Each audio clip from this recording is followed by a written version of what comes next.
So I feel like this is too good not to go over here. We've got the Fragrance Foundation Award finalists for 2022, and this is courtesy of Fragrantica. So thanks Fragrantica for putting up this article. Stumbled across it on the sidebar, decided to click on it just to see what it was all about. And I think you guys are going to like this one. Too good not to cover, so we're going to run through this. Now, there were quite a few categories. I'm not going to touch on all of them, but I'm going to be going over 3. We've got Fragrances of the Year for men's luxury, and we'll get to that in a second. We've got Fragrances of the Year, men's prestige, and Consumer Choice men's of the year. 3 categories, a good amount of fragrances. Now, I will be the first to admit that there are quite a few here that I do not own, and we'll touch on that as we go. But like I said, I found this to be quite interesting. I think you guys will as well. So let's see how this goes down. Fragrance Foundation Award finalist for 2022. And I don't know why it's 2022. I mean, these are all releases from last year. So you'd think it would be finalists for 2021. But I'm just reading directly from the article. This is not on me. This is on the article. So that's kind of how we're falling here. Let's get it started with Fragrance of the Year, men's luxury. First off, we have Creed Viking Cologne. So I do not have Creed Viking Cologne. Got a couple bottles of the original Viking though. Really a big fan of the original Viking. I think it's great. Love it, even though it's easy to hate on. Really like it. Now, Viking Cologne did not sit with me as well as the original Viking did. Don't own a bottle of it. Do have a sample of it, though, that I got through a sample provider. I was not sent the sample for free by Creed, or I was not sent a bottle for free by Creed either. So I just kind of went out on my own and sampled it. Didn't really work for me. Wasn't the biggest fan. I think talking about the colognes, Creed Aventus Cologne was a better cologne release than Viking Cologne.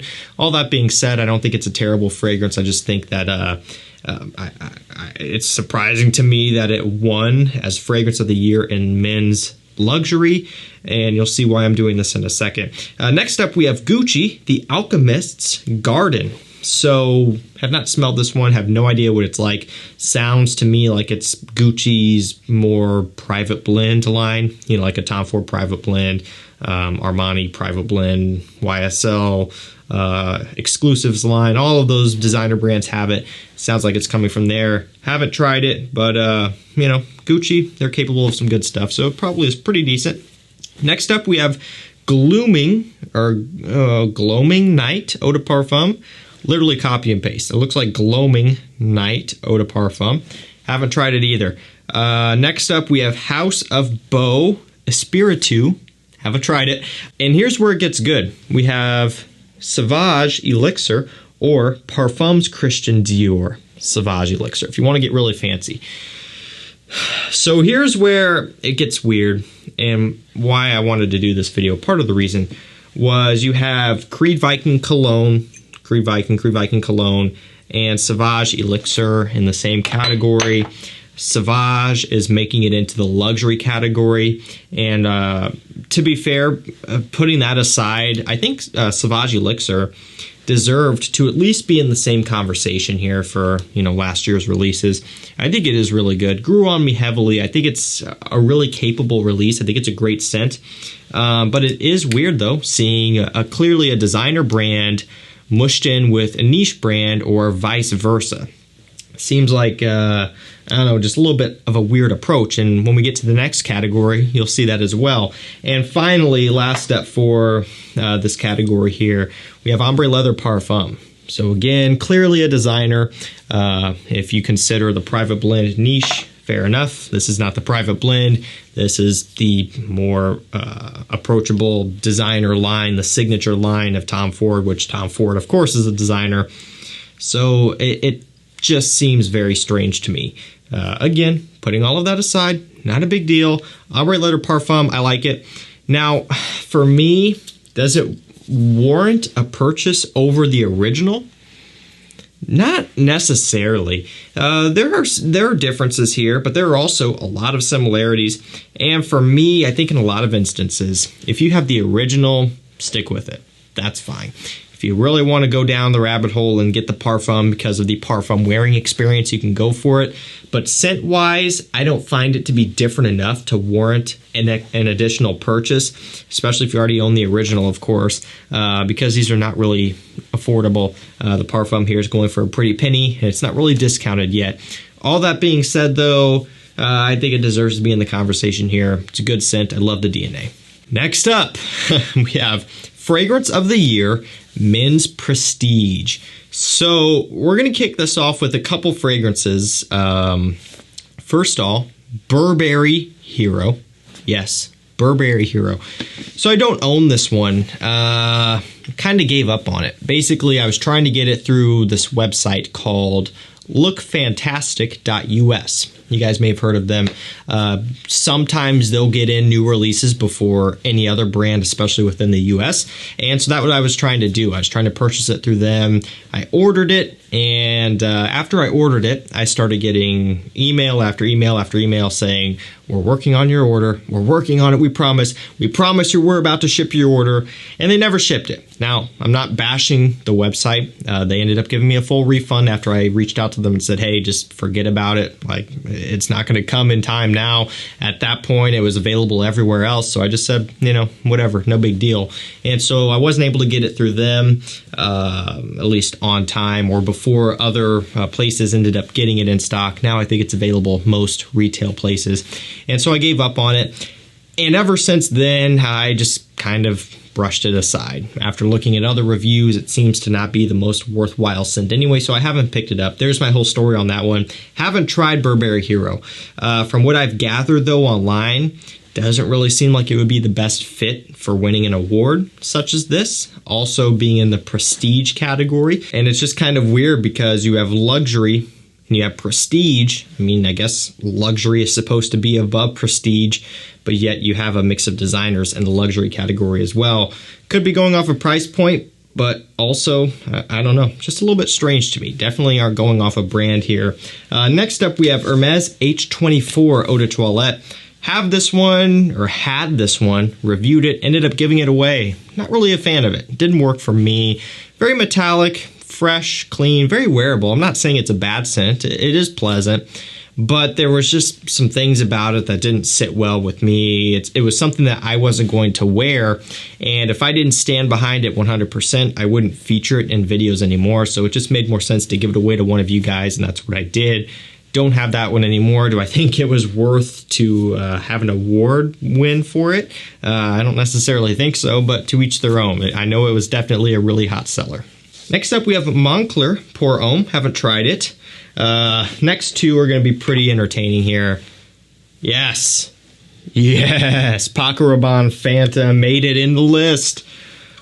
Yay, right? So, yeah, Phantom. Yeah, you know, it's one of those things where scent-wise, it's pleasant. It's got like a lemon zest. It's got a smoke note. Very sweet. It's Paco Rabanne style, and I can't hate on their hustle. They're definitely focusing on the loud, obnoxious, heavy, and sweet trend, even still, after all the fragrances that they put out. And that's their thing. I'm not going to bash them for that. But from a fragrance enthusiast standpoint, it's not going to be for you. And you'll see here out of this list that this was definitely not suited for the fragrance enthusiast. It was suited for the average consumer. Just like the last category, consumer's choice. Realistically, I think all of these were consumer's choices, but to each their own. It's not a terrible scent. It's a good performer. Excited to see some flankers. I really am. I want to give it a chance. We have Phantom Legion, which is exactly the same as this, but in a camel bottle. Already covered that here on the channel, did a first impressions. So that's not really anything different at all. Basically exactly the same. But I am excited to see some differentiations to the DNA. An eau de parfum, maybe a parfum, maybe an eau fresh. Make this one a little bit more rich, a little bit more challenging, put a little twist on it, and I think they'd be onto something. But the original here, it's not really for me. And last up for this category, Fragrance of the Year, Men's Prestige, we've got Ralph's Club by Ralph Lauren. No surprise to me at all, because I did a video either at the end of last year or the beginning of this year talking about the highest rated men's fragrances of 2021, at least the highest new men's fragrances of 2021. And I think this made it number 1 or number 2 at the very upper end of the list. And there was a bunch of people saying, oh no, that's not possible. Ralph's Club, it's not the highest rated. Where are you getting this information from? Well, I was getting that information from Macy's, Sephora, and Ulta. If you take a look at the total reviews, it's there. And what do you know? This one crept its way into the awards here because this one really did take off. You know, people seem to forget that just because a fragrance isn't completely exploding in the community doesn't mean that it's not doing great, amazing things outside of the community. This is very much an average consumer's fragrance, not for the fragrance enthusiast in a lot of instances. Now, I will admit, not afraid to say it, I like Ralph's Club. I think it's a nice scent. You know, they started this one off as an eau de parfum. It's got a nice kind of modernized YSL type of smell. It's richer, a little bit of a different take on that, but kind of blue fragrance inspired a little bit, but very aromatic leaning. Very pleasant stuff. It's a good compliment getter, good performer. As the price continues to creep down, I think it'll be an even better pickup then. And I can't complain. Now, do I think that this one should have been chosen over some others? New releases, that is, last year? I don't think so. I wouldn't go that far, but at the same time, I can't say that I necessarily hate this one. I do prefer it over Phantom. It's just more my style. Again, not saying that I hate Phantom, but for me, I would take Ralph's Club. And last up, Consumer Choice Men's of the Year. So we got a repeat, Burberry Hero. Again, seems as though Burberry Hero did amazing. Maybe I'll go ahead and pick that one up, just kind of fulfill that prophecy. It was off to a rough start with that one, but maybe I'll go ahead and pick it up now that's easier to get, and I'll see what the hype is all about, right? 2 slots in this video, that's pretty impressive. We have Stetson Spirit. Have not tried it. Next one's cool. Really happy about this one. We have Tumi Continuum. So this is a ginormous, freaking honking, hefty, thick bottle. 200 milliliters. I bought this from Macy's when they were having their sale. I would have to go back and check, but I'm almost positive that I did not order the 200 mil. I'm pretty sure I ordered the 100 mil. Maybe I ordered the 200 on accident, but I've got the 200 here, so maybe I struck out lucky there. Maybe not.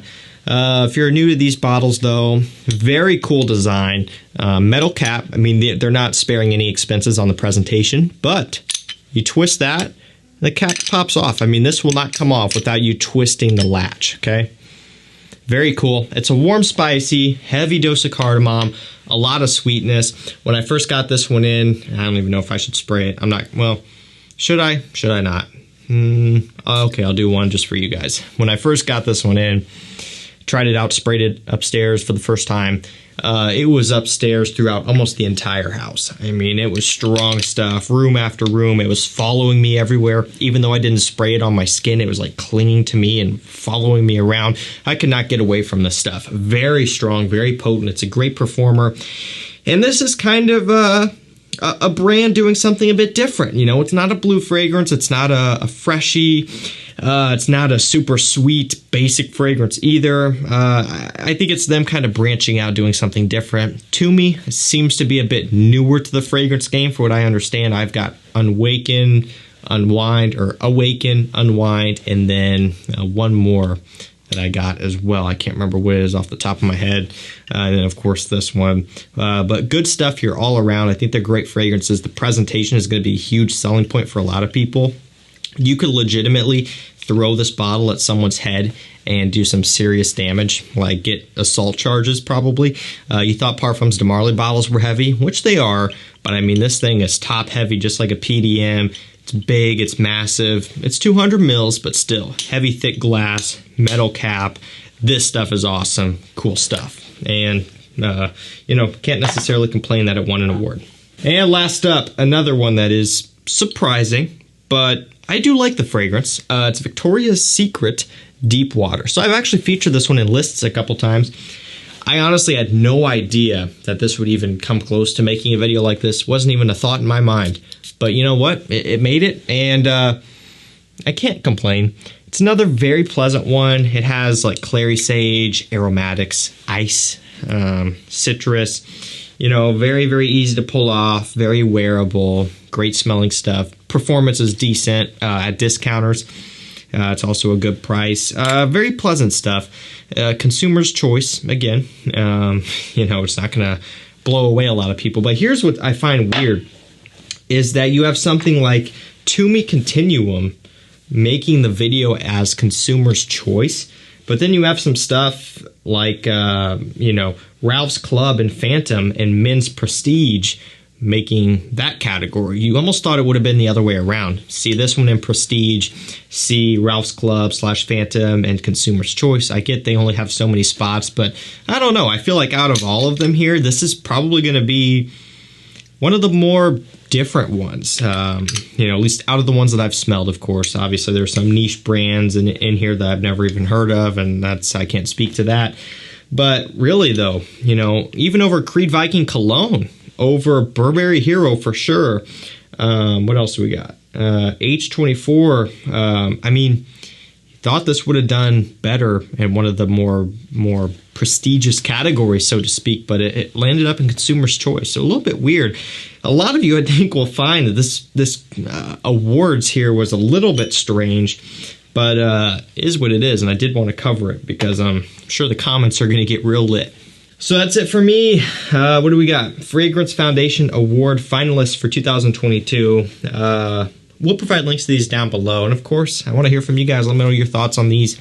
I'm sure that's going to get real fun, real exciting, is what it is. That's going to do it for me. Thank you so much for watching. Stay safe, stay healthy, and we'll see you tomorrow with another one. Take care.